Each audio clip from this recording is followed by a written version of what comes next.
राजधानी रायपुर में बदमाशों के हौसले कितने बुलंद होते चले जा रहे हैं। एक बार फिर से चाकूबाजी की खबर सामने आई। सरेआम युवक पर चाकू और रॉड से हमला किया गया। युवक घायल है।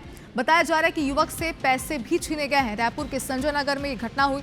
रायपुर के टिकरापारा थाने में केस दर्ज किया गया है। तो देखिए, हम बदमाशों के हौसले बुलंद इसलिए कह रहे हैं क्योंकि ये पहला मामला नहीं है।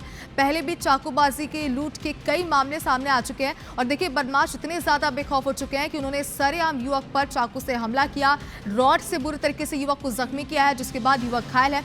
आसपास के लोगों ने उसे अस्पताल पहुंचाया। फिलहाल युवक की क्या स्थिति बनी हुई है, जानकारी सामने नहीं आई है। देखिए, हमला तो किया गया, चाकूबाजी तो की गई, लेकिन साथ ही पैसे भी छीने गए हैं। रायपुर के संजय नगर में ये घटना को अंजाम दिया गया। रायपुर के टिकरापारा थाने में केस दर्ज है।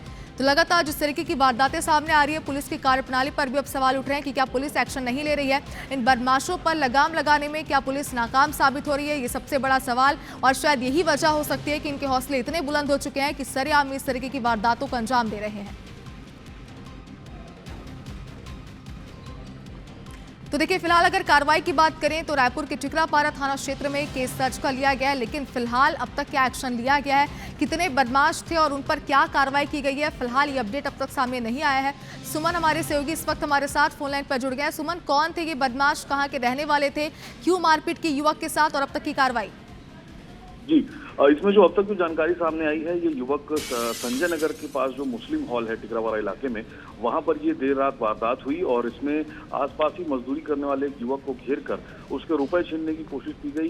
बताया जा रहा है कि कुछ पुराना विवाद भी था इन लड़कों का और लड़कों के ये दो गुट भिड़े आपस में और चाकू से सिर पर सीधे खड़े चाकू से वार किया गया, रॉड से बुरी तरह से उसे पीटा गया।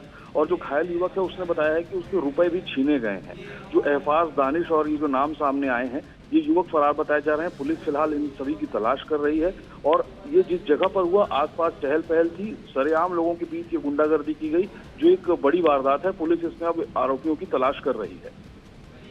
बिल्कुल सुमन, देखिए, बड़ा सवाल तो ये है कि क्या पुलिस इस तरीके के बदमाशों पर एक्शन नहीं ले रही है, जिसकी वजह से इनके हौसले इतने बुलंद होते चले जा रहे हैं। आगे जरूर अपडेट लेंगे आपसे कार्रवाई को लेकर। बहुत शुक्रिया।